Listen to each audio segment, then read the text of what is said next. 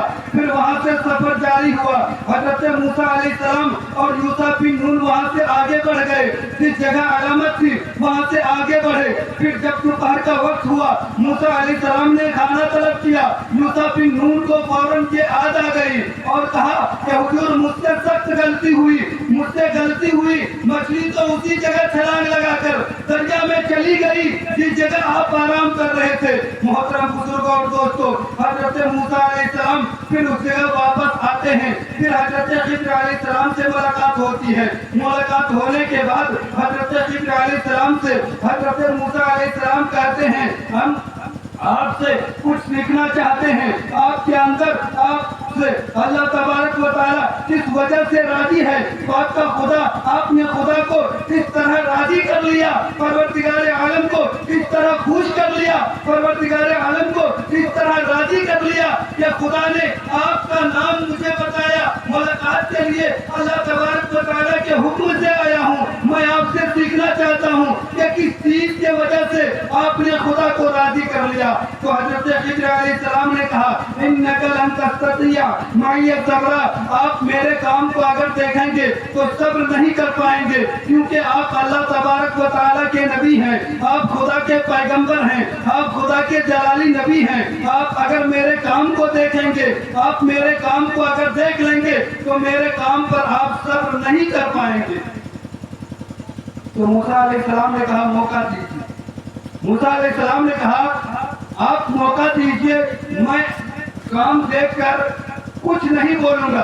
تو خضر علیہ السلام نے کہا کہ آپ میرے کام کو خاموشی سے دیکھتے چلیے گا، اعتراض نہیں کیجیے گا۔ یہ دونوں بات چیت ہوئی، بات چیت ہونے کے بعد حضرت موسیٰ علیہ السلام اور حضرت خضر علیہ السلام دونوں وہاں سے سفر جاری کیے، دریا میں گئے، کشتی پر سوار ہوئے۔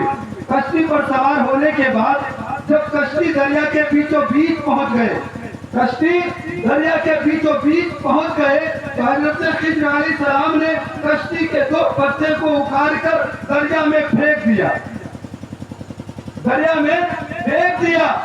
حضرت موسیٰ علیہ السلام اللہ تبارک و تعالیٰ کے پیغمبر، اللہ تبارک و تعالیٰ کے نبی، وہ بھی جلالی پیغمبر، اس نے کہا کہ آپ نے یہ کیا کر دیا، آپ نے یہ کیا کیا، اس نے میری عزت کی، یہ میرا ادب کیا، مجھ سے پیسہ بھی نہیں لیا، آپ سے پیسہ بھی نہیں لیا، آپ ہیں کہ ان کے کشتی کو، اس کے کشتی کے پتے کو اکھاڑ کر پھینک دیے۔ تو محترم بزرگوں اور دوستو، حضرت خضر علیہ السلام کہتے ہیں کہ آپ میرے کام کو دیکھتے چلیے۔ خضر موسیٰ علیہ السلام نے کہا کہ آپ سے موسیٰ علیہ السلام نے کہا آپ اس لیے کشتی کے پتے اکھاڑ کر پھینک دیے تاکہ سارے لوگ غرق ہو جائیں، سارے لوگ ڈوب جائیں۔ محترم بزرگوں اور دوستو، آپ کو لوگوں کے سامان کو نقصان پہنچا دیا، اور اس کی وجہ سے اللہ تبارک و تعالیٰ کو راضی کیسے کر لیے، اللہ تبارک و تعالیٰ آپ سے راضی کیسے ہو گیا۔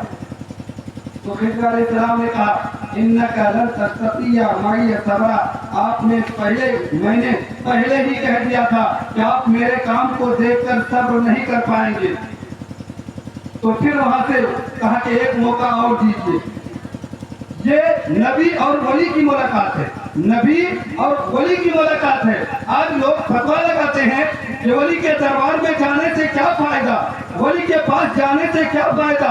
تو محترم بزرگوں اور دوستوں, جو اللہ تبارک و تعالیٰ کے نیک بندے ہوتے ہیں, خدا کے پیارے ہوتے ہیں, خدا کے محبوب ہوتے ہیں, اللہ تبارک و تعالیٰ کو راضی کرنے کے لیے اگر وہ کوشش کرتے ہیں تو اس کے چہرے کو بھی دیکھنا ثواب ہے, اس کے کردار کو بھی دیکھنا ثواب ہے, اس کے باتوں پر عمل کرنا بھی ثواب ہے.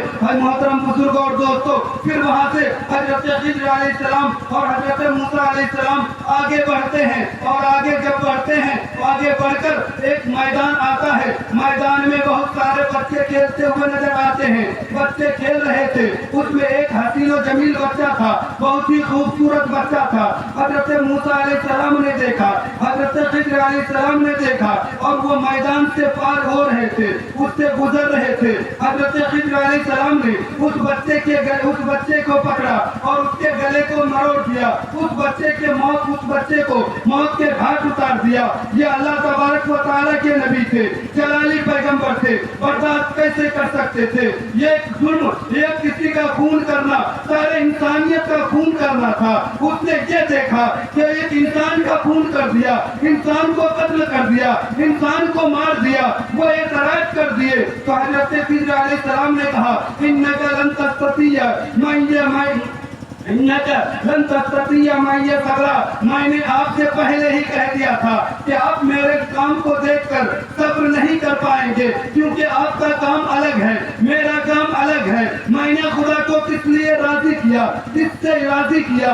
آپ اس کو اگر سیکھنا چاہتے ہیں, اس کو دیکھنا چاہتے ہیں تو آپ خاموشی اختیار کریں. حضرت موسیٰ علیہ السلام نے کہا کہ ایک اور موقع دیجیے, اگر میں اعتراض کیا تو آپ سے میری جدائی ہو جائے گی, میں اپنے جگہ چلا جاؤں گا, آپ اپنے جگہ رہ جائیں گے, کیونکہ ایک موقع اور دیجیے. 3 موقع دیا گیا. حضرت موسیٰ علیہ السلام اور خضر علیہ السلام پھر وہاں سے آگے بڑھتے ہیں, ایک محلے میں جاتے ہیں, ایک بستی میں جاتے ہیں, اور بستی والوں سے موسیٰ علیہ السلام یہ کھانا طلب کرتے ہیں اور کہتے ہیں کہ کھانے کا وقت ہوا. اے بستی والوں, ہم تمہارے بستی کا مہمان ہیں, ہم تمہارے محلہ کے مہمان ہیں, ہم تمہارے گاؤں کے مہمان ہیں, مجھے کھانا کی ضرورت ہے, کوئی کھانا کھلا دو. تو بستی والوں نے کہا کہ یہاں مہمانوں کی عزت نہیں ہوتی, آپ یہاں سے آگے چلا جائیں. محترم بزرگوں اور دوستوں, اسی طریقے سے حضرت موسیٰ علیہ السلام اور حضرت خضر علیہ السلام کی وہاں سے گزر ہوئی, وہاں سے گزرتے چلے گئے. حضرت خضر علیہ السلام نے دیکھا کہ ایک گرتے ہوئے دیوار ہے. حضرت موسیٰ علیہ السلام دیکھ رہے تھے, خضر علیہ السلام نے اس گرتے ہوئے دیوار کو اپنے ہاتھ سے سیدھا کر دیا. اور جب دیوار کو سیدھا کرنا تھا کہ حضرت موسیٰ علیہ السلام نے اعتراض کر دیا اور کہا کہ اے خضر علیہ السلام, میں نے اس بستی والوں سے کھانا طلب کیا, میں نے اس بستی والوں سے کہا کہ ہم تمہارے مہمان ہیں, کھانا کھلاؤ. اس نے اعتراض کر دیا. آپ ہیں کہ ان کے کام کرے جا رہے ہیں, آپ ہیں کہ ان کے دیوار کو سیدھی کر رہے ہیں, آپ اگر چاہتے تو ان سے اجرت لے لیتے, اسی اجرت سے ہم دونوں کھانا کھا سکتے تھے. محترم بزرگوں اور دوستوں, حضرت خضر علیہ السلام نے کہا تھا, انک لن تستطیع معی صبرا. آپ میرے کام کو دیکھ کر صبر نہیں کر پائیں گے, کیونکہ آپ اللہ تبارک و تعالیٰ کے نبی ہیں. آپ میرے کام کو دیکھیں گے تو اعتراض ضرور کریں گے, آپ میرے کام کو دیکھ کر صبر نہیں کر پائیں گے. تو جب کام دیکھا پھر حضرت موسیٰ علیہ السلام کہا, اب میں کچھ نہیں بولوں گا, میری اور آپ کی جدائی, اب میں اپنے جگہ جا رہا ہوں. خضر علیہ السلام نے کہا کہ جاتے جاتے آپ اس بات کی تشریح سنتے جائیں, کس وجہ سے میں نے یہ کام کیا. وجہ سنیے, دل مچل جائے گا. وجہ اگر سنیں گے تو دل مچل جائے گا. حضرت موسیٰ علیہ السلام سے خضر علیہ السلام نے کہا کہ آپ نے جو چیز بھی دیکھا, یہ سب میں خدا کی مرضی سے کر رہا تھا. اللہ تبارک و تعالیٰ کا حکم ہوا, میں نے اس کام کو کیا. اور جاتے جاتے آپ اس کی تشریح سن لیں. کشتی کے پتے آپ نے دیکھا کہ میں نے کشتی کے پتے اکھاڑ کر پھینک دیا. آپ نے ظاہری دیکھا, میں باطنی دیکھ رہا تھا. آپ نے ظاہری دیکھا کہ میں نے کشتی کو نقصان پہنچایا، آپ نے اعتراض کیا۔ نقصان پہنچانے کی وجہ یہ تھی کہ یہ کشتی کے جو مالک تھے، کشتی کے مالک ایک مزدور تھے اور کشتی کے مالک غریب انسان تھے۔ کشتی کے مالک اسی کشتی کو چلا کر اپنے بال بچوں کا پالن پوشن کیا کرتا تھا، اپنے گھر کو چلایا کرتا تھا، اپنے بال بچوں کی پالن پوشن کیا کرتا تھا۔ اور میں دیکھ رہا تھا کہ دریا کے اس پار ظالم بادشاہ بیٹھا ہوا تھا۔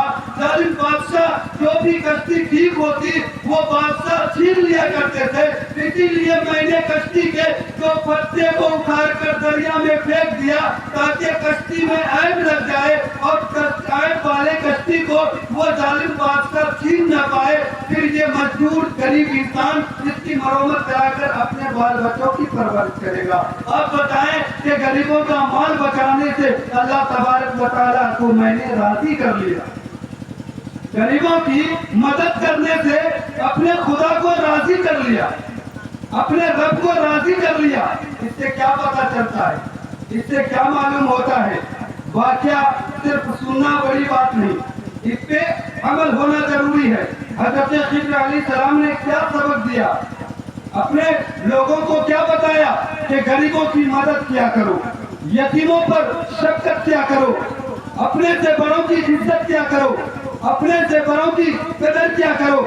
اور جب تم اپنے صرف نماز پڑھنے سے لوگ اپنے خدا کو راضی نہیں کر لیتے، نماز پڑھنے سے خدا راضی نہیں ہوتے۔ یہ تو رب تبارک و تعالیٰ نے فرض کیا، اس کو کرنا ہی ہے، اس کو کرنا ہی پڑے گا۔ لیکن یہ جو کام ہے، اسی لیے شاعر نے کہا نگاہ ولی میں وہ تاثیر دیکھی، بدلتی ہزاروں کی تقدیر دیکھی۔ اگر ولی سے دل جوڑیں گے، ولی سے لو لگائیں گے تو تقدیر بدل جاتی ہے۔ تو پھر خضر علیہ السلام اور موسیٰ علیہ السلام سے کہا کہ آپ نے دیکھا کہ میں نے ایک بچے کے گلے کو مروڑ دیا، آپ نے دیکھا، میں بھی جانتا ہوں کسی کا قتل یہ ظلم ہے۔ آپ نے ظاہری دیکھا کہ آپ نے ظاہری اس چیز کو دیکھا کہ یہ ظلم میں نے کیا، لیکن میں اس چیز کو دیکھ رہا تھا،